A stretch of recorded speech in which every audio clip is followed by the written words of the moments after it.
What does it take to be a developer for an Xbox game? It's a different world than developing for a PC game. For starters, we have more control over the environment. We set strict rules on what it means to make a game. You have to follow the rules. It's sort of like, think of it like getting a Windows certificate, a Windows logo on your piece of software. If you meet these rules, then you get the little logo on the box. Except with Xbox, if you don't meet our rules, it's not that you don't get the Xbox logo, you're not allowed to ship. Right? You have to meet our rules.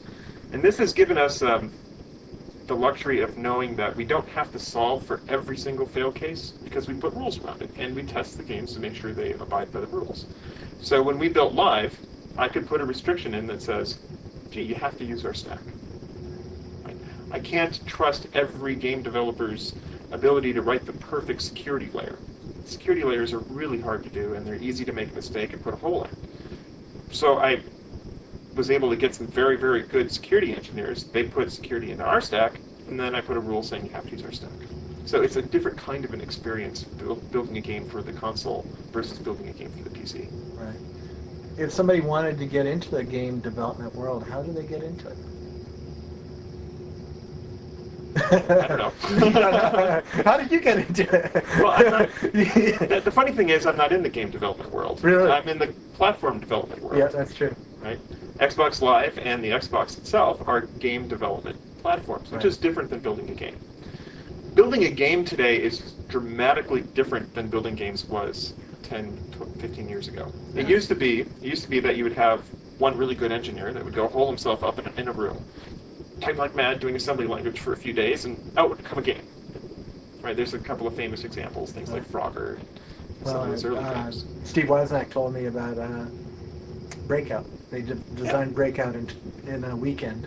Exactly. And you could. Massive coding session over a weekend. And you could do it. Yeah. It's a fairly simple graphics, fairly simple logic. A good developer can do some amazing things with graphics if you're writing in assembler and you're really tweaking your code. So in the past, it was all about the developer.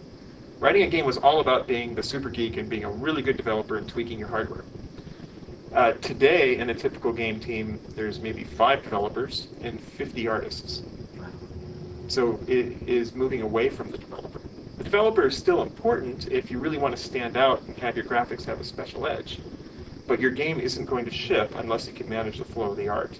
So we're moving away from the developer being the key resource on the game, and instead it becomes an art management and art workflow problem, which is a very different problem space than how people normally think of game development. Yeah. Right? It's moving into big budget Hollywood style entertainment. Right? The person who designed the special lens on the camera, they used to rule in Hollywood. Right? Those were the first filmmakers. They made the cameras. And then we moved into this world where if you don't have $100 million, you're not going to make a blockbuster movie. Now the movie industry has progressed beyond that, and now we've got people with handheld cameras who are able to make a show. And that's great. Look at me. But you're not sitting there worrying about the electronics in the camera. Yeah.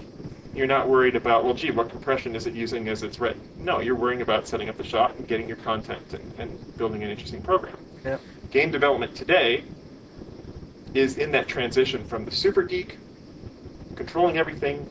We're in the middle of realizing it's all about the artist now, and the big publishers are consolidating, and they're all trying to figure out how to manage this thing.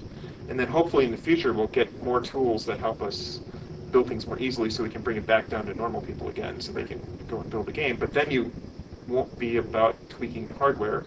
It'll be about making interesting content. Now,